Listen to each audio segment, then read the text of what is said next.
Hey guys, welcome back to Chintu sir की class. और आज की जो ये क्लास है इसमें हम जीरो से बिल्कुल जो है इंग्लिश ग्रामर को पढ़ने वाले हैं। ठीक हो, जिनको कुछ भी नहीं आता ना वो भी आज जो है इस क्लास में समझने वाले हैं इंग्लिश ग्रामर को। अब यहां पर जो है जो इंपॉर्टेंट चीजें हैं इंग्लिश में, जो इंपॉर्टेंट हेल्पिंग वर्ब हैं या फिर जो इंपॉर्टेंट आपकी मॉडल वर्ब हैं, उन सभी को आज की इस क्लास में हम कवर करेंगे। हमारी क्लासेस का टाइम होता है मंडे से फ्राइडे रात को 9 बजे। अगर आप भी फ्री ऑफ कॉस्ट बिल्कुल इंग्लिश सीखना चाहते हैं, बेसिक से सीखना चाहते हैं, तो आप रात को 9 बजे हमसे जुड़ सकते हैं। तो चलिए आज की क्लास को शुरू करते हैं। देखो, सबसे पहले सबसे बेसिक चीज जो है हम सीखने वाले हैं, ठीक है, जिसका सबसे ज्यादा उपयोग आपने देखा होगा। हर दूसरे सेंटेंस में आपको हैज, हैव या हैड, इनमें से कोई ना कोई शब्द देखने को मिलता होगा, है ना। आप कोई भी सेंटेंस देखते हो, इन दोनों में से एक ना एक शब्द जो है वो आपको देखने को जरूर मिलता होगा, ठीक है। अब इनका इस्तेमाल कैसे कैसे कर सकते हैं, देखो इनका इस्तेमाल हम दो तरह से कर सकते हैं। कितनी तरह से? दो तरह से। एक तो हम इनको इस्तेमाल कर सकते हैं टेंस के हिसाब से, और दूसरा हम इनको इस्तेमाल करते हैं सिंपल सेंटेंसेस के हिसाब से, ठीक है। एक हो जाएगा आपका टेंस और एक हो जाएगा आपका सिंपल सेंटेंस। अब इन दोनों में अंतर क्या है? इन दोनों में अंतर है इनके फॉर्मूले का। ये जो टेंस है इसको बनाने का फॉर्मूला क्या होगा? सब्जेक्ट, फिर आपका हैज है वाली जो हेल्पिंग वर्ब है, उसके बाद वर्ब की थर्ड फॉर्म और लास्ट में आपका ऑब्जेक्ट आता है। लेकिन इधर क्या होता है? इधर सबसे पहले सब्जेक्ट आता है, फिर आपकी हेल्पिंग वर्ब आती है और फिर यहां पर किसी वस्तु का नाम आता है। यहां पर कोई भी वर्ब जो है वो हमें दिखाई नहीं देती है, लेकिन इधर जो है वो वर्ब की तीसरी फॉर्म हमें इस्तेमाल करनी पड़ती है, ठीक है। तो हैज, हैव, हैड ज्यादातर आपको इन दो फॉर्मेट्स में देखने को मिलेंगे। इन दोनों का मीनिंग आप अगर समझ गए, इन दोनों को अगर आपने पहचान लिया, अब आप इनको पहचानोगे कैसे? आप इनको पहचानोगे इनके फॉर्मूले से। किससे? इनके फॉर्मूले से। देखो, अगर कहीं पे लिखा हुआ है ही हैज गॉन, ठीक है, मैंने लिख दिया ही हैज गॉन, एक तरफ से ये लिखा हुआ है और एक तरफ लिखा हुआ है ही हैज ए कार, ठीक है, एक तरफ ये लिखा हुआ है। अगर आपको फॉर्मूला आता है तो दोनों में से जो है आप तुरंत फॉर्मूले लगाओगे और दोनों को पहचान लोगे कि भैया ही हैज, यहां पर गो की थर्ड फॉर्म आई है गॉन, लेकिन यहां पर ही हैज और यहां पर किसी वस्तु का क्या आया है? नाम आया है। तो आप आसानी से अंतर कर सकोगे कि टेंस क्या है और सिंपल सेंटेंस क्या है। जब आप ये इनका अंतर कर लो, अब आपको ये पता होना चाहिए कि इनका मीनिंग क्या होता है, इनका हिंदी में मीनिंग क्या होता है। तो इधर वाला जो टेंस होगा इनमें जो है मीनिंग क्या होगा? इनमें मीनिंग होगा कि किसी ने कोई काम कर लिया है, खत्म कर लिया है या शुरू कर लिया है। तो यहां पर मीनिंग क्या निकल के आता है? किसी ने कोई काम खत्म या फिर शुरू, ठीक है, किसी ने कोई काम खत्म या शुरू कर दिया है, ठीक है, या कर लिया है, कैसे भी आप बोल सकते हैं। यहां पर लिया है, दिया है, ली है, दी है, की है, इनसे कोई फर्क नहीं पड़ेगा। फर्क ये पड़ेगा कि काम खत्म होना चाहिए या शुरू होना चाहिए, या फिर प्रेजेंट तक का कोई आपका एक्सपीरियंस है। ऐसी चीजों में भी हम इनका इस्तेमाल कर लेते हैं। लेकिन इधर जो सिंपल सेंटेंसेस आपको दिखाई दे रहे हैं, इनमें जो इनका मीनिंग है वो कैसा दिखाई देगा? यहां पर इनका मीनिंग होगा किसी के पास कुछ है, ठीक है, किसी के पास कुछ है, ऐसा जो मीनिंग है वो हमें यहां पर दिखाई देगा। अब देखो यहां पर जो हमने इंग्लिश में सेंटेंस लिखे हैं इनका मीनिंग क्या निकल के आता है? मैंने बोला ही हैज गॉन, मतलब ये जो व्यक्ति है ये जा चुका है, ये चला गया है, ये जा लिया है, ऐसा हम बोलना चाहते हैं। लेकिन इधर ही हैज ए कार के बारे में जिक्र है, मतलब ये जो व्यक्ति है इस व्यक्ति के पास ये वाली वस्तु है, ऐसा कुछ कहना चाहता है। तो यहां पे क्या लिखा हुआ है? नाम में कार लिखा हुआ है, मतलब इस व्यक्ति के पास ये कार है, ऐसा जो है ये सेंटेंस हमसे कहता है। तो किसी के पास कुछ है, ये हमें हैज, हैव और हैड इनके द्वारा ही जो है हमें ये सेंटेंसेस बनाने पड़ेंगे। अब ये तो मैंने बताया है हैज, हैव का, ठीक है। आप हैड का इस्तेमाल इसी सेंस में पास्ट में करोगे।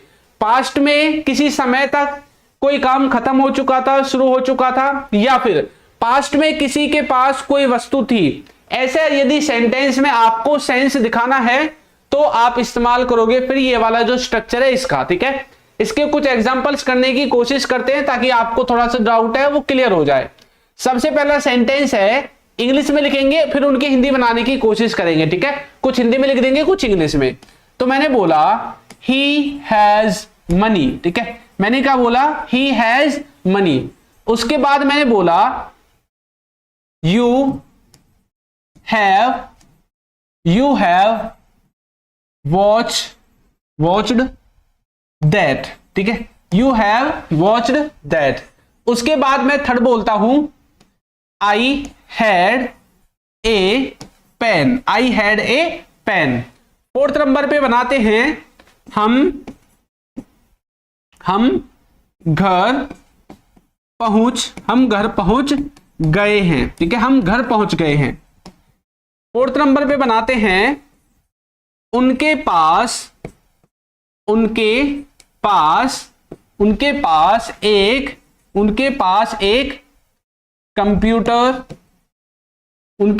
एक कंप्यूटर है, ठीक है। तो ये कुछ 5-6 सेंटेंसेस मैंने लिखे हैं। पहले लिखे हैं इंग्लिश में, तो इंग्लिश की जो हिंदी बनेगी पहले उसको देखेंगे, फिर हिंदी से हम इंग्लिश में ट्रांसलेट करने की कोशिश करेंगे कि इनका जो इंग्लिश में ट्रांसलेशन है वो क्या होगा, ठीक है। देखो सबसे पहले लिखा हुआ है ही हैज मनी। अब यहां पर देखो सेंटेंस का फॉर्मूला क्या है, सबसे पहले सब्जेक्ट है, फिर आपकी हेल्पिंग वर्ब है, लास्ट में किसी वस्तु का नाम है, ना कि कोई वर्ब की थर्ड फॉर्म यहां पर ली गई है। तो जब किसी वस्तु का नाम यहां पे आया है तो यहां पर इसका मतलब क्या है कि ये कहना चाहता है कि ये जो वस्तु है ये इस व्यक्ति के पास है। क्या कहना चाहता है, ये वस्तु इस व्यक्ति के पास है। अब ये जो व्यक्ति है इसका नाम है ही, और ही का मतलब होता है वह या उसके, ठीक है। तो हम क्या बोलेंगे, ही हैज मनी। अब हैज से पता चला कि सेंटेंस प्रेजेंट का है, तो ही हैज मनी मतलब उसके पास पैसे हैं। क्या है इसका मतलब, उसके पास पैसे हैं, ठीक है।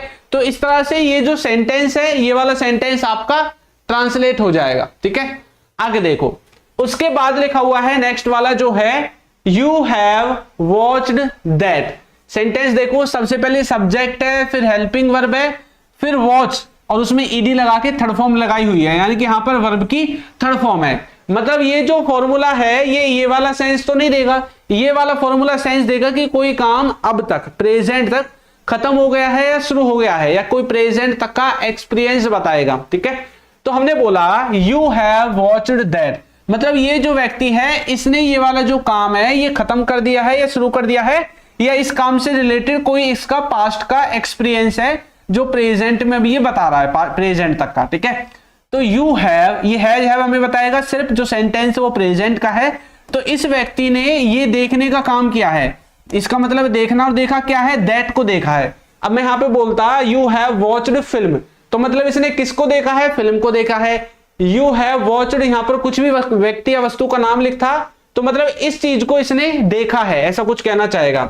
तो हिंदी कैसे बनेगी कि तुमने ये जो फिल्म है, ये जो मूवी है, या फिर ये जो व्यक्ति है इसको देखा है, ठीक है। तो यू हैव वॉच्ड दैट मतलब तुमने उसे देखा है।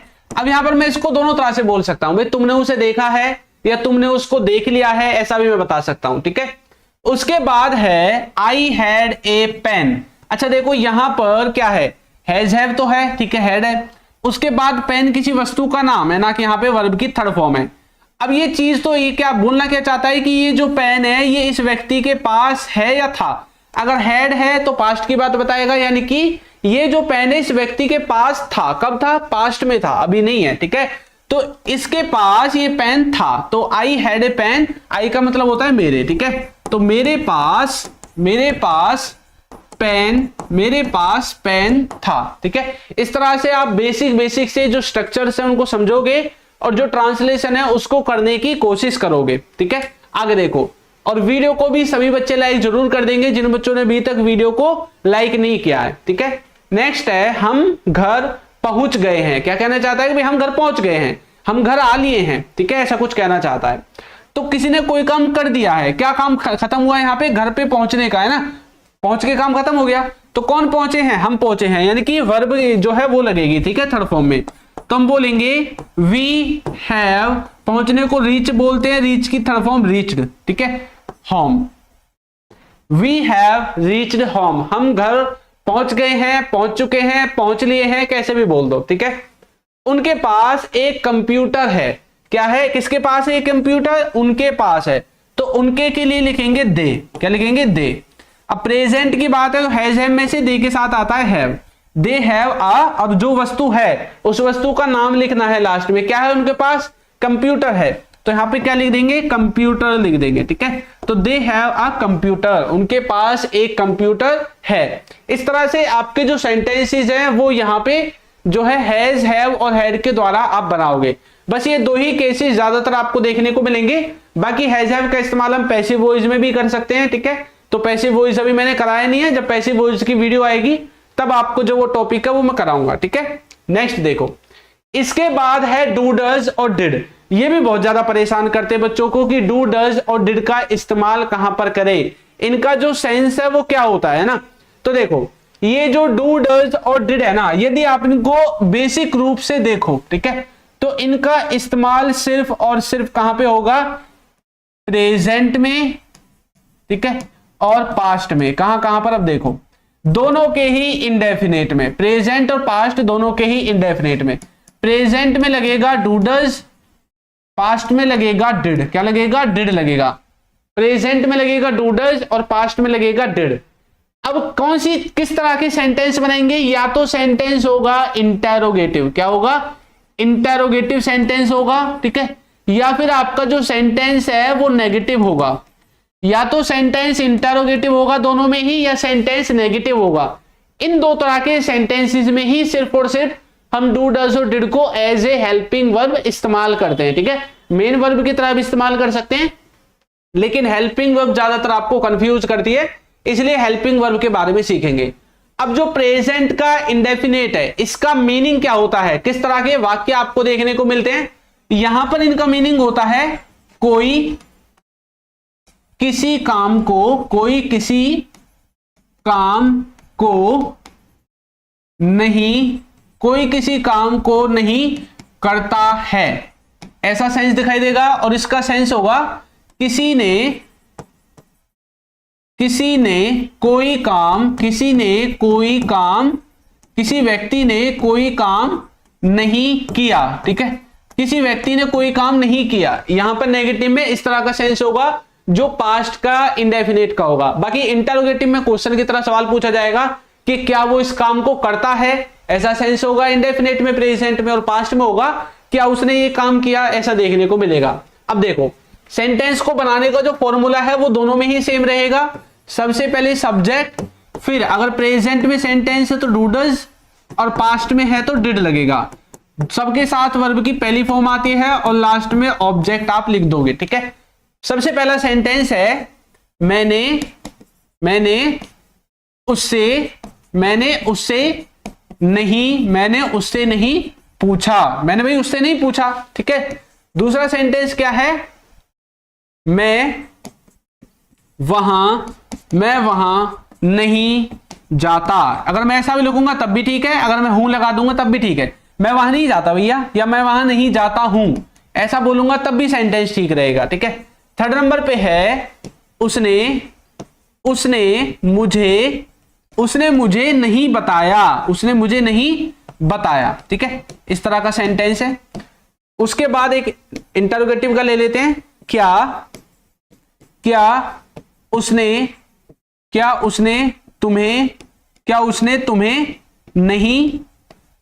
तुम्हें नहीं पूछा, ठीक है। ये जो है इसको थोड़ा सही कर लो, क्या उसने तुम्हें नहीं पूछा, ठीक है। तो यहां पर हम क्या कर रहे हैं, यहां पर हम सवाल कर रहे हैं किसी से। तो देखो 4-5 तरह के सेंटेंसेस मैंने बता दिए हैं नॉर्मली जो आपको देखने को मिलते हैं ज्यादातर, ठीक है। मैंने उससे नहीं पूछा, पास्ट की बात होगी, किसी ने कोई काम नहीं किया, ठीक है। मैं वहां नहीं जाता, तो मैं किसी काम को नहीं करता, डू डज लगना चाहिए। उसने मुझे नहीं बताया, किसी ने कोई काम नहीं किया, वही वाला सेंस है। क्या उसने तुम्हें नहीं पूछा, अब यहां पर सवाल कर रहे हैं लेकिन है तो पास्ट का ही, क्या उसने तुम्हें नहीं पूछा, ऐसा है, ठीक है।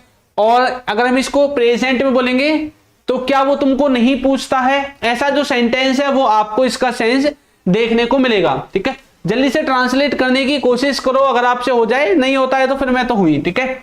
सबसे पहला है मैंने उससे नहीं पूछा, पास्ट का सेंटेंस है, सबसे पहले सब्जेक्ट लगेगा मैंने, इसके लिए लिखेंगे आई, उसके बाद पास्ट में लगता है डिड, तो डिड के बाद लगेगा नॉट, आई डिड नॉट। ठीक है, यहां पर जो डू डज डिड है ना, इनके बाद नॉट लगेगा अगर नेगेटिव बनाएंगे, और अगर इंटरोगेटिव बनाना है तो इन सबको उठा के आगे लेके जाएंगे। मैंने नोट है जानबूझ के नहीं लिखा है। ठीक है, ये बात याद रखना, डू डज डिड के बाद अगर नेगेटिव है तो नोट में जो है नेगेटिव में नोट आएगा। ठीक है, तो आई डिड नॉट, उसके बाद वर्ब की पहली फॉर्म आएगी। अब काम क्या हुआ है, काम तो हुआ है पूछने का, तो पूछने को बोलते हैं ask. I did not ask, किसको नहीं पूछा, टू हिम, मैंने उससे नहीं पूछा, मैंने उससे नहीं पूछा, I did not ask to him. सबसे पहले सब्जेक्ट, सेंटेंस पास्ट का है तो डिड लगा, फिर नॉट लगा क्योंकि नेगेटिव है, वर्ब की पहली फॉर्म आस्क, और फिर जो अदर वर्ड्स है ऑब्जेक्ट वगैरह है वो सेंटेंस के लास्ट में आपको दिख गए हैं। ठीक है, मैं वहां नहीं जाता हूं, कि कोई आपसे बोल रहा है तू जाता है नहीं जाता है वहां पे, है ना, तो आपके बोल रहे नहीं मैं नहीं जाता वहां पे, मैं वहां नहीं जाता हूं, तो प्रेजेंट का है ना, तो प्रेजेंट में इसमें भी सबसे पहले सब्जेक्ट आई है तो लिखेंगे आई, लेकिन इस बार डू डज में से लगेगा तो डू लगेगा। I do not go there, तो इसका मतलब क्या है कि मैं वहां नहीं जाता हूं। उसने मुझे नहीं बताया, उसने ना मुझे नहीं बताया यार, उसने सबको बता दिया, मुझे ही नहीं बताया। पास्ट की बात कर रहे हैं, किसी ने कोई काम पास्ट में नहीं किया तो डिड लगना चाहिए। ठीक है, तो उसने मुझे नहीं बताया तो मैं बोलूंगा he did not tell me, उसने मुझे नहीं बताया। इस तरह से आपका जो सेंटेंस है ये वाला सेंटेंस भी ट्रांसलेट हो जाएगा। ठीक है, भाई वीडियो को साथ के साथ सभी बच्चे लाइक जरूर करते रहेंगे, जिन्होंने लाइक नहीं किया चेक कर लो, जरूर से जरूर लाइक करो। ठीक है, और बच्चों ने सेंटेंस भी बनाए हैं, वेरी गुड। शिवंक, आयुष, रितिका, उपेंद्र, खुशबू, एसबी, अर्पणा, सुनीता, वंशिका, वेतन, समीर, हिना, वेरी गुड। ज्योति, अलोन। चलिए भाई नेक्स्ट है, क्या उसने तुम्हें नहीं पूछा। अब ये इंटरोगेटिव वाला है तो कुछ नहीं करना, सिर्फ ये डू डज डिड जो है इसको सब्जेक्ट से पहले लिख देंगे, बाकी सब कुछ सेम रहेगा। तो सेंटेंस तो पास्ट का है। ठीक है, अब हम क्या लिखते थे, सबसे पहले सब्जेक्ट लिखते थे, सब्जेक्ट क्या है, उसने यानी कि ही, लेकिन अब हम ही के बाद नहीं लिखेंगे डू डज डिड को, अब ही से पहले लिखेंगे, क्योंकि सब्जेक्ट से पहले हेल्पिंग वर्ब लिखनी पड़ती है इंटरोगेटिव सेंटेंसेज में। तो सेंटेंस है डिड वाला, तो डिड को पहले लिखेंगे, अब डिड ही ऐसे बनेगा। ठीक है, ही में छोटा हो जाएगा, तो डिड ही। अब इसके बाद क्या करना है, डिड ही, अब हमें लिखनी है वर्ब, क्योंकि डू डज तो आगे चला गया, बची क्या, वर्ब बची। अब वर्ब क्या है इसमें, वर्ब है इसमें पूछने वाली। ठीक है, तो डिड ही, क्या उसने तुम्हें नहीं पूछा, लेकिन इसमें एक चीज और है, नहीं भी है, तो नेगेटिव है तो कोई बात नहीं, नेगेटिव है तो अब इसमें हम पहले नॉट ही लगा देते हैं। ठीक है, डिड ही नॉट आस्क। ठीक है, did he not ask to you या आस्क यू, दोनों में से कुछ ही बोल सकते हैं, टू बोलो या ना बोलो कोई फर्क नहीं पड़ता है, आस्क यू बोल दो डायरेक्ट, आस्क टू यू बोल दो तब भी कोई दिक्कत नहीं है। ठीक है, तो did he not ask to you, क्या उसने तुमसे नहीं पूछा, क्योंकि सेंटेंस में नेगेटिव और इंटरोगेटिव दोनों चीजें एक साथ ही दे दी गई हैं, इसलिए हमें नेगेटिव में नॉट भी इसके साथ लगाना पड़ा।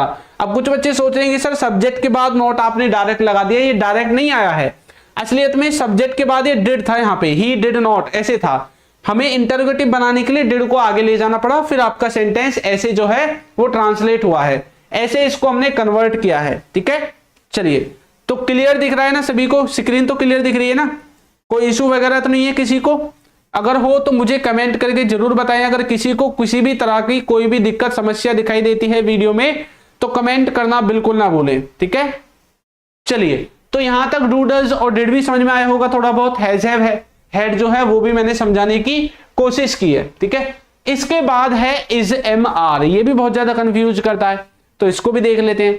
इज एम आर का इस्तेमाल ज्यादातर हम कॉन्टिन्यूअस टेंस की तरह करते हैं, किसकी तरह, कॉन्टिन्यूअस टेंस। कौन सा कॉन्टिन्यूअस है भैया, ये है प्रेजेंट का कॉन्टिन्यूअस टेंस। ठीक है, प्रेजेंट कॉन्टिन्यूअस टेंस का फॉर्मूला क्या है, सबसे पहले सब्जेक्ट, फिर आपकी हेल्पिंग वर्ब, फिर वर्ब की फोर्थ फॉर्म और लास्ट में ऑब्जेक्ट आएगा।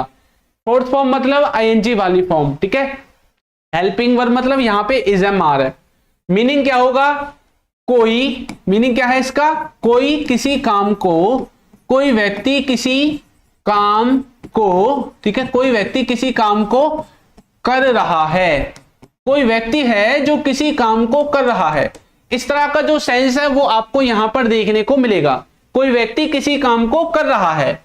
एग्जाम्पल देखो सबसे पहला, जैसे कि वो खेल रहा है। क्या लिखा हुआ है? वो खेल रहा है। कोई लड़का होगा, छोटा बच्चा होगा, उसके बारे में बोल रहे हैं भाई वो तो खेल रहा है। किसी ने पूछा भाई वो क्या कर रहा है, उसने बोला यार वो तो खेल रहा है। ठीक है। दूसरा सेंटेंस है तुम घर जा रहे हो। तुम घर जा रहे हो। ठीक है। आप किसी से बोल रहे हैं यार तुम तो घर जा रहे हो। ठीक है, तुम घर जा रहे हो। थर्ड नंबर पे है मैं तुमसे बात कर रहा हूं। मैं तुमसे बात कर रहा हूं। ठीक है, ये है हमारा थर्ड सेंटेंस।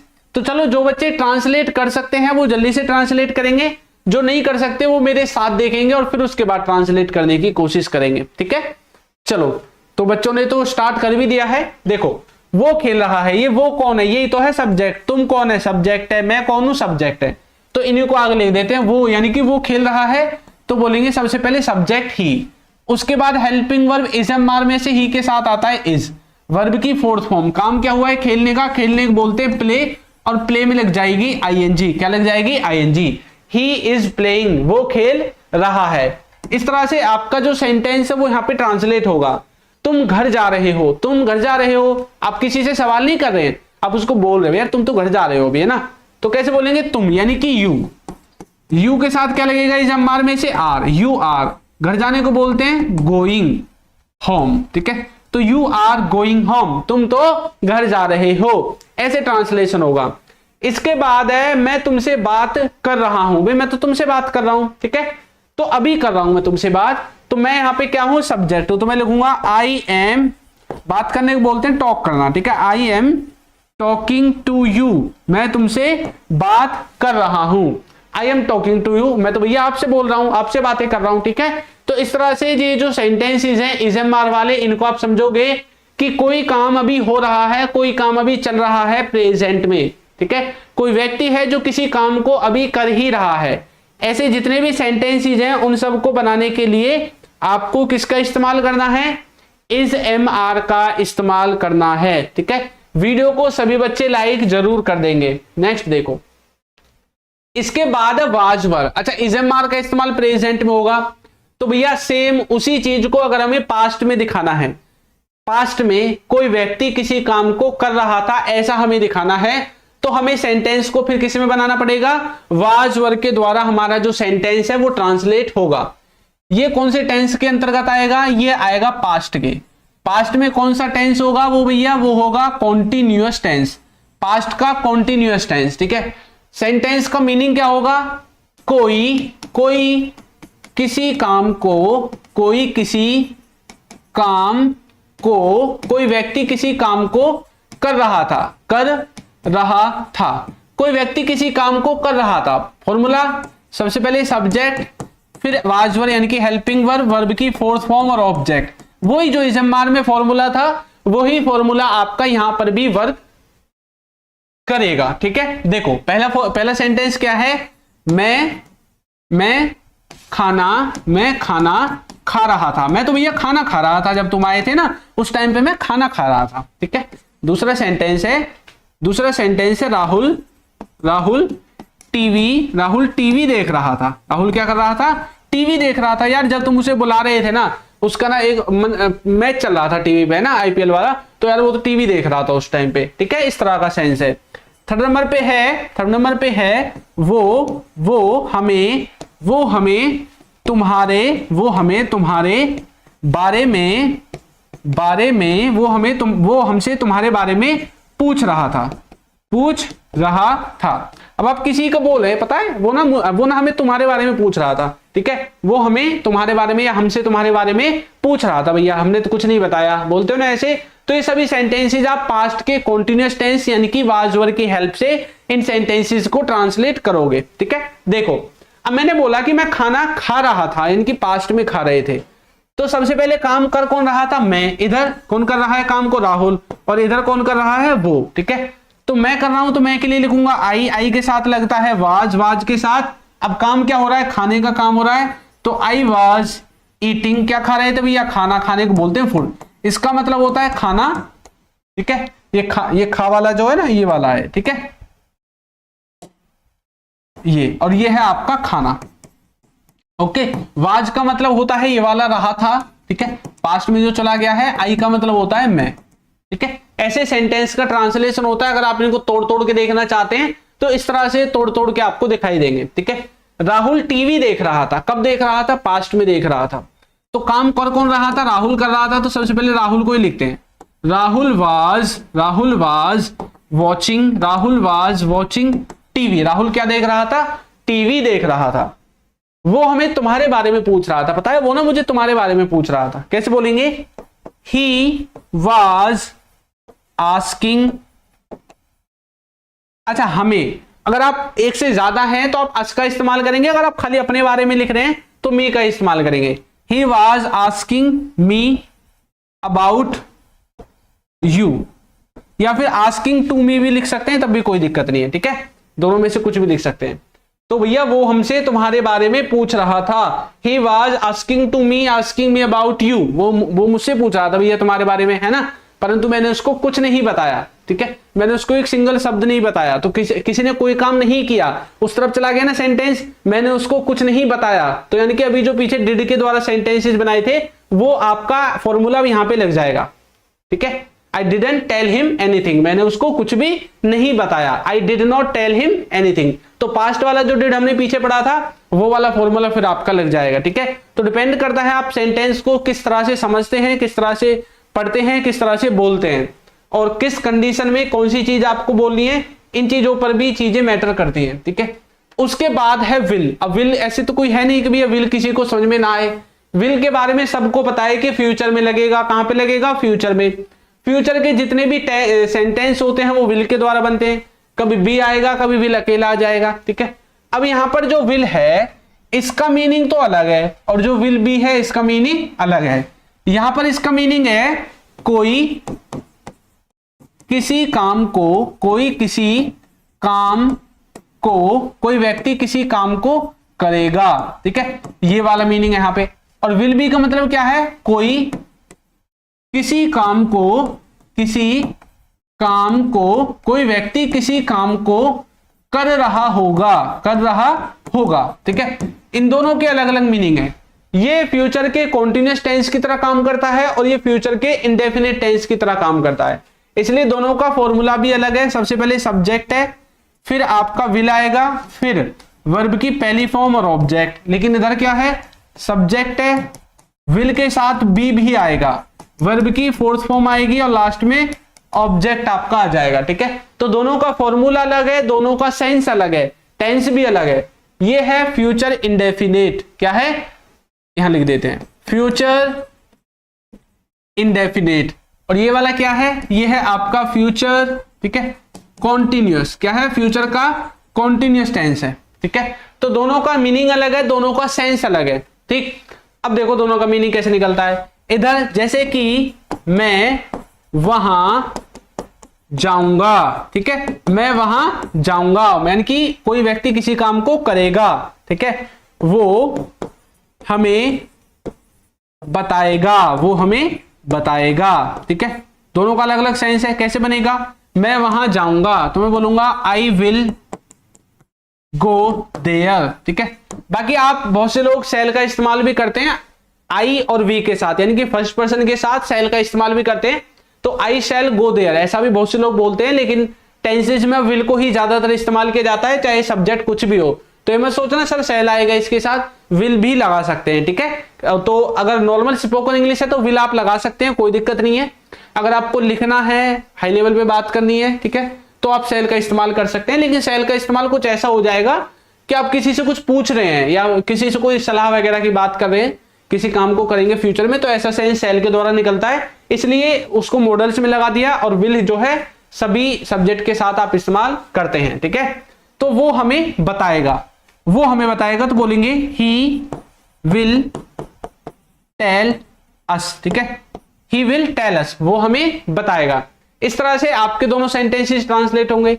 यहां पर सेंटेंस कैसे बनेंगे? मैं पढ़ रहा होऊंगा, इस तरह का सेंटेंस देखने को मिलेगा। तो मैं कैसे बोलूंगा? आई विल बी स्टडिंग, मैं पढ़ रहा होऊंगा, ठीक है। इस तरह से आप जो है अपने सेंटेंस को यहां पे ट्रांसलेट करोगे। तो थोड़ा सा समझ में आया विल और विल बी आप कहां पर और किस तरह के सेंस में जो है इस्तेमाल करते हैं। ठीक है, चलिए आगे बढ़े। क्या यहां तक किसी को कोई दिक्कत है तो कमेंट कर सकते हैं कि सर ये चीज समझ में नहीं आई है। अगर समझ में आ गया है तो फिर हम आगे बढ़ते हैं। ठीक है, समझ में नहीं आता है साथ के साथ आप कमेंट करोगे। अब यहां पर ये गोइंग टू लिखा हुआ है, लेकिन गोइंग का मीनिंग तो सभी जानते हैं, गो का मतलब होता है जाना। लेकिन यहां पर जो इसका मीनिंग है वो कुछ ऐसा रहेगा कि आप किसी काम को करने जा रहे हैं। आप किसी काम को करने जा रहे हैं, ठीक है, और वो जो काम है वो प्लानिंग के अंदर आता है। आपने कोई प्लान बनाया है, ठीक है, आपने कोई प्लान बनाया है, उस प्लान को आप आने वाले समय में एग्जीक्यूट करेंगे, ठीक है, उस प्लान को आप आने वाले समय में करेंगे। अब जैसे कई बार आप प्लानिंग बनाते हैं ना कि अभी अगले साल हम एक कार खरीदेंगे न्यू, है ना, आप ऐसी प्लानिंग बनाते हैं, या अगले साल एक न्यू मोबाइल खरीदेंगे या फिर 2 महीने बाद खरीदेंगे। अब जैसे गर्मी आने वाली है तो बहुत से लोग प्लान कर रहे होंगे जैसे ही थोड़ी सी गर्मी स्टार्ट होगी तो हम एक एसी खरीदेंगे अच्छा सा, ठीक है। अब आप यही बात अपने दोस्त को बताते हैं, पता है हम ना एक एसी खरीदने वाले हैं, या तो आप ऐसे बोलोगे या फिर आप उसका ऐसे बोलोगे, पता है हम ना एक एसी खरीदने जा रहे हैं।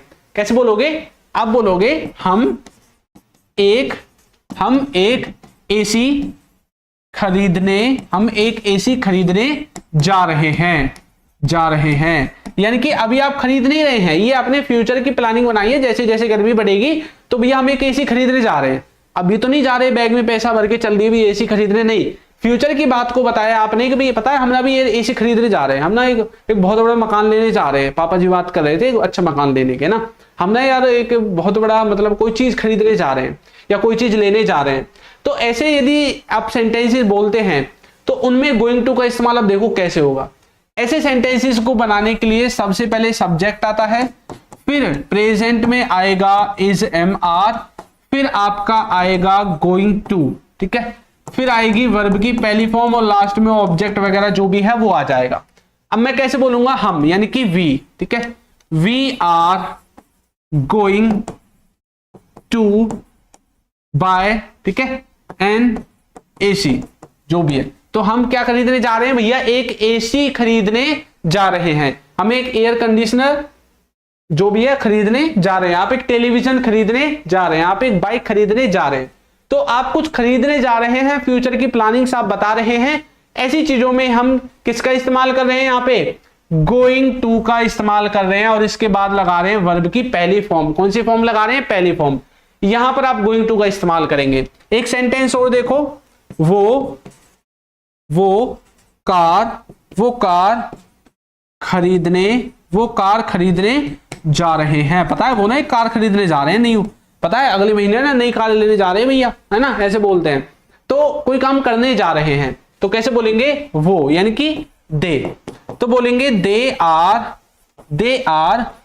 Going to buy a car, ठीक है। तो they are going to buy a car, वो क्या खरीदने जा रहे हैं? एक कार खरीदने जा रहे हैं। तो फ्यूचर की प्लानिंग्स बतानी है, आने वाले समय में किसी प्लान को आप एग्जीक्यूट करने जा रहे हैं, उस प्लान को मतलब पूरा करने जा रहे हैं। तो ऐसी चीजों में आप किसका इस्तेमाल करते हैं? गोइंग टू का इस्तेमाल करते हैं, ठीक है। अगर ये चीज आपको कहीं पर शेयर करनी है तो इस तरह से आपका जो सेंटेंस है वो ट्रांसलेट होगा। ओके, चलिए, और बच्चों ने भी बनाया है शॉर्ट वीडियोस, रितिका, कुसुम, हिना, शिवंग। चलिए भाई, बैजनाथ, पूजा, चलो आगे बढ़े। किसी को कोई दिक्कत, समस्या, परेशानी हो साथ के साथ बताते चलो, ठीक है। अब हम देखेंगे हैज हैव के साथ टू। पीछे भी हमने हैज हैव को देखा था लेकिन वो नॉर्मल था। अब यहां पर है हैज हैव के साथ टू। जब भी हैज हैव के साथ टू आता है तो दो मीनिंग निकल के आते हैं कि कोई काम करना है, कोई काम करना है या कोई काम करना पड़ता है, कोई काम करना पड़ता है, ठीक है। ये जो है ना आपका हैज हैव, इनके साथ जब आप टू लगाते हैं एक तरह से ये एक कंपल्सन को दिखाता है, एक मजबूरी को दिखाता है, एक इंपॉर्टेंट वर्क को दिखाता है, कोई काम करना जरूरी है ये चीज दिखाता है, तब आप इसका इस्तेमाल करते हैं। सेंटेंस बनाने का फॉर्मूला ये रहेगा, सबसे पहले सब्जेक्ट हैज या हैव में से कोई एक, उसके बाद तो टू आएगा ही, ठीक है। फिर वर्ब की पहली फॉर्म आएगी और फिर लास्ट में ऑब्जेक्ट आ जाएगा। जैसे कि मैंने बोला मुझे जाना है, मैंने क्या बोला भैया, मुझे तो जाना है, ठीक है। उसे खेलना है, मुझे जाना है, उसे खेलना है, ठीक है। हमें पढ़ना है, ठीक है, हमें पढ़ना है। तो कोई भी काम आपको करना है, ऐसी चीजों में आप हैज हैव के साथ टू लगाओगे। मुझे जाना है तो मैं बोलूंगा I have to go, I have to go, मुझे जाना है।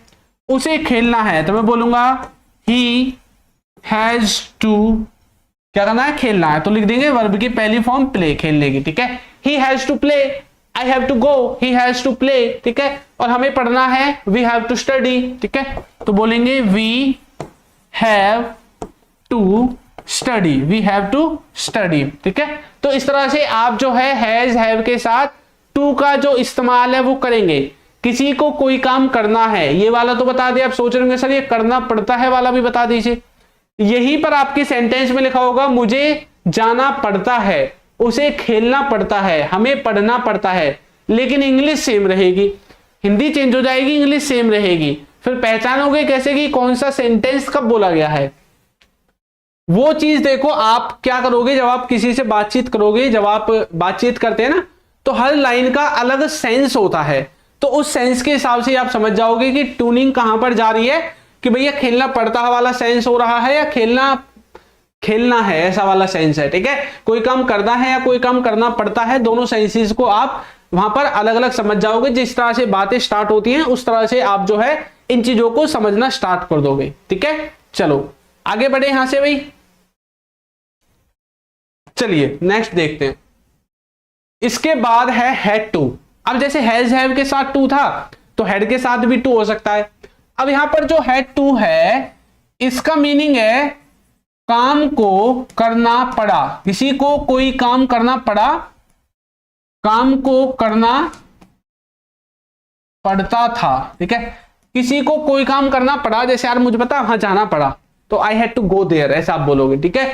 तो किसी को कुछ करना पड़ा, जैसे कि मुझे वहां जाना पड़ा, ठीक है। पता है मुझे ना वहां जाना पड़ा, ठीक है। उसे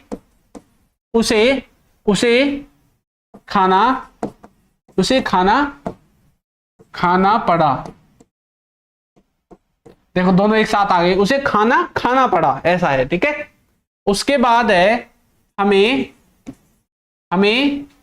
फिल्म देखनी पड़ी, ठीक है। हमें फिल्म देखनी पड़ी। अब कैसे बोलेंगे, मुझे वहां जाना पड़ा तो मैं बोलूंगा I had to go there, I had to go there, मुझे वहां जाना पड़ा। उसे खाना पड़ा तो बोलेंगे he had to eat food, उसे खाना पड़ा। हमें फिल्म देखनी पड़ी तो कैसे बोलेंगे, we had to watch film या मूवी, जो भी आप लिखना चाहते हैं लास्ट में लिख सकते हैं। तो आपने यहां पर सीखा कि हैड टू का जो मीनिंग है वो क्या होता है, हैड टू को कैसे हम इस्तेमाल करते हैं। मैंने जो है फॉर्मूला वही है सेम वाला जो पीछे था। सबसे पहले सब्जेक्ट, हैड टू, वर्ब की पहली फॉर्म, ठीक है, और ऑब्जेक्ट। यही फॉर्मूला है जो पीछे था, यानी कि जो सब में फॉर्मूला है ना, वही सेम फॉर्मूला भी यहां पर इस्तेमाल हुआ है जो अभी तक हम करते आए हैं पीछे। देखो इन फॉर्मूले को ना आप याद रख लो, ये फॉर्मूले हमेशा सेम रहते हैं, सिर्फ हेल्पिंग वर्ब के हिसाब से वर्ब की फॉर्म चेंज होती रहती है, ठीक है। जैसी हेल्पिंग वर्ब उसी के हिसाब से वर्ब की फॉर्म। कहीं पर तो हेड के साथ अभी पीछे देखा था वर्ब की थर्ड फॉर्म लग रही है, कहीं पर इसके साथ किसी वस्तु का नाम आ रहा है, लेकिन अब हेड के बाद टू है तो इसको वर्ब की पहली फॉर्म चाहिए, तो पहली भी लग रही है, थर्ड भी लग रही है, ठीक है। तो ये आपके according to concept, according to tense, according to sentence आपके चेंज होते रहते हैं। जिस हिसाब की हेल्पिंग वर्ब उसी हिसाब से आपका जो सेंटेंस है वो दूसरी चीज में ढल जाता है। ओके चलो वेरी गुड। तो बच्चे बना भी रहे हैं साथ के साथ और आप भी बनाते रहें, ठीक है। अपने पास एक कॉपी पेन रखा करो जब भी क्लास में जुड़ो, ताकि आप जो है चीजों को सीख पाओ, प्रैक्टिस कर पाओ, क्योंकि साथ के साथ प्रैक्टिस करोगे तो और अच्छा रहेगा, क्योंकि बाद का काम तो बाद में ही होता है फिर, ठीक है, बाद का काम भूल भी जाते हैं। उसके बाद है एबल टू। एबल टू का मतलब क्या होता है, कोई किसी काम को करने के लायक है योग्य है, उसके अंदर क्षमता है, ऐसा अगर आपको कुछ दिखाना है तो आप एबल टू का इस्तेमाल करते हैं। ये जो मैं बता रहा हूं ना, एबल टू, गोइंग टू, ये सब के सब प्रेजेंट में भी जैसे हम कर रहे हैं इस्तेमाल और पास्ट में भी हो जाते हैं। ठीक है, सेंटेंस कैसे बनेगा? सबसे पहले आएगा सब्जेक्ट, फिर आपकी इजएमआर आएगा प्रेजेंट में, और पास्ट में बनाना है तो वाज वर्ब। ठीक है, एबल टू वर्ब की पहली फॉर्म और ऑब्जेक्ट आपका आ जाएगा। ऐसे आपका जो सेंटेंस है वो सेंटेंस यहां पे ट्रांसलेट होगा। ठीक है, अब जैसे पहला वाला है, मैं खाने के लायक हूं या फिर योग्य हूं। पता है मैं ना खाने के योग्य हूं अब। ठीक है, मैं चलने के लायक हूं। मान लो किसी को कोई दिक्कत हो गई थी, बीमार हो गया था, बोला हाँ भाई अब तो मैं खाने के लायक हूं, अब तो मुझसे खाया जा रहा है, अब तो मुझसे चला जा रहा है, अब तो मुझसे बोला जा रहा है, अब तो मुझसे कोई काम किया जा रहा है। अगर आप ऐसा दिखाना चाहते हैं तो भी आप एबल टू का ही इस्तेमाल कर सकते हैं इस तरह के सभी प्रकार के सेंटेंसेस को बनाने के लिए। ठीक है, चलो वीडियो को लाइक जरूर करेंगे। तो बोलेंगे आई एम एबल टू, क्या करना? खाने को। I am able to eat. ठीक है, तो मैं खाने के लायक हूं, I am able to eat. मैं जाने के लायक हूं, I am able to go. ठीक है, मैं पढ़ने के लायक हूं, I am able to study. मैं टीवी देखने के लायक हूं, I am able to watch TV. इस तरह से जितने भी बाकी के सेंटेंसेस हैं आप इसी रूल का इस्तेमाल करके अपने जो सेंटेंसेस हैं उनको फ्रेम कर सकते हैं। ठीक है, तो एबल टू का मतलब है किसी काम को करने के लायक है, योग्य है, उस किसी की क्षमता बतानी है, भाई इसके अंदर एबिलिटी आ चुकी है, अब ये उस काम को करने की योग्य हो गया है, वहां पर आप एबल टू का जो है इस्तेमाल करेंगे। ठीक है, चलो आगे बढ़े। वीडियो को भी लाइक कर दो भाई सभी बच्चे, जिन्होंने वीडियो को लाइक नहीं किया है वीडियो को भी साथ के साथ लाइक करते जाएंगे। ठीक है, नेक्स्ट है शुड बी। शुड बी का मीनिंग क्या होता है? शुड बी का मीनिंग होता है किसी को कहीं पर होना चाहिए। क्या मीनिंग होता है? किसी को कहीं पर किसी को कहीं पर होना चाहिए। ठीक है, किसी व्यक्ति को कहीं पर होना चाहिए। Formula subject should be. ठीक है, और जो जगह है उस जगह का नाम लास्ट में आ जाएगा। जहां पर भी रहने की बात कर रहे हैं, होने की बात कर रहे हैं, उस जगह का नाम लास्ट में लिखना है। जैसे कि उसे घर पर होना चाहिए। मैंने क्या बोला पता है? उसे यार मेरे हिसाब से तो घर पर होना चाहिए। ठीक है, हमें स्कूल में होना चाहिए। हमें ना स्कूल में होना चाहिए, हमें स्कूल में होना चाहिए। ठीक है, उनको दुकान पर होना चाहिए। ठीक है, इस तरह से भी आप इनको समझ सकते हैं। हमें भैया घर पे होना चाहिए, उन्हें स्कूल में होना चाहिए, दुकान पे होना चाहिए, छत पे होना चाहिए, कमरे में होना चाहिए, मार्केट में होना चाहिए, बाजार में होना चाहिए, जहां पर भी होना चाहिए, ऐसे सेंटेंस बनेंगे। तो उसे घर पर होना चाहिए तो पहला बनाता हूं मैं ही शुड बी। कहां पे होना चाहिए? घर पे, तो एट होम। ठीक है, he should be at home. ही आपका सब्जेक्ट है, शुड बी आपका यहां से आ गया, जिस जगह पे होना चाहिए उसका नाम मैंने लास्ट में लिख दिया। तो फॉर्मूला भी मैंने आपको बता दिया है कैसे बनेगा। अब बाकी के जो बचे हुए हैं दो, इनको बनाने की जल्दी से जल्दी कोशिश कीजिए कि आपसे ये जो है बनते हैं या नहीं बनते हैं। ठीक है, चलिए तो बनाइए जल्दी से। हमें स्कूल में होना चाहिए और उनको दुकान पर होना चाहिए। हमें स्कूल में होना चाहिए, उनको दुकान पर होना चाहिए। किसे होना चाहिए? स्कूल में हमें। तो मैं बोलूंगा we should be in school. In school बोल दो या इन द स्कूल बोल दो, कोई दिक्कत नहीं है। ठीक है, उनको दुकान पर होना चाहिए। उनको कहां पे होना चाहिए? दुकान पे होना चाहिए। तो मैं बोलूंगा दे शुड बी, ठीक है, एट शॉप। ठीक है, तो उनको कहां पे होना चाहिए? दुकान पे होना चाहिए, उन्हें घर पे होना चाहिए, उन्हें स्कूल में होना चाहिए। तो किसी को कहीं पर होना चाहिए, ऐसा अगर आपको अपना सेंटेंस फ्रेम करना है तो आप इस्तेमाल करोगे किसका? आप इस्तेमाल करोगे शुड बी का। ठीक है, अब जिन्होंने सेंटेंसेस को ऐसे ट्रांसलेट किया है वेरी गुड उनके लिए। ठीक है, यानी कि वो कुछ ना कुछ सीख रहे हैं, कुछ ना कुछ बनाना सीख रहे हैं, सेंटेंसेस को बोलना भी धीरे धीरे सीख जाओगे। अब यही सेंटेंस आप बोलने की प्रैक्टिस कीजिए, जो मैं आपको पढ़ाता हूं इन्हीं को लिख के बनाने की और बोल के जो है आप इनको स्पीकिंग की प्रैक्टिस भी कर सकते हैं। ऐसे ही सेंटेंसेस आप बोलते हैं अपने घर में सुबह से शाम तक, ठीक है। हमारी जो क्लासेस हैं, हमारी क्लासेस का टाइम होता है मंडे से फ्राइडे। जो लोग फ्री ऑफ कॉस्ट हमारी क्लासेस ज्वाइन करना चाहते हैं, मंडे से फ्राइडे रात को 9 बजे बिल्कुल जुड़ना ना भूलें, ठीक है। और इसके साथ साथ आपको एक बात और बता दूं, अगर आपको हमारा कोर्स चाहिए, प्रीमियम कोर्स चाहिए, तो लिंक आपको नीचे डिस्क्रिप्शन में मिलेगा, या फिर नीचे जो लिख रहा है आपको हमारा ऐप का नाम अल्फा स्पोकन इंग्लिश, ये आपको प्ले स्टोर से डाउनलोड कर लेनी है। अगर आपको कुछ भी समझ में नहीं आता तो व्हाट्सएप नंबर भी लिखा हुआ है, व्हाट्सएप पे मैसेज करके आप हमसे जो भी राय लेनी है वो आप ले सकते हैं, ठीक है। जो भी लिंक वगैरह चाहिए वो आप ले सकते हैं। तो आज की वीडियो में इतना ही, मिलेंगे किसी नई वीडियो में नए टॉपिक के साथ। तब तक के लिए सभी बच्चों को good night, tata, bye bye. और वीडियो कैसी लगी है जरूर कमेंट करके हमें बताएं।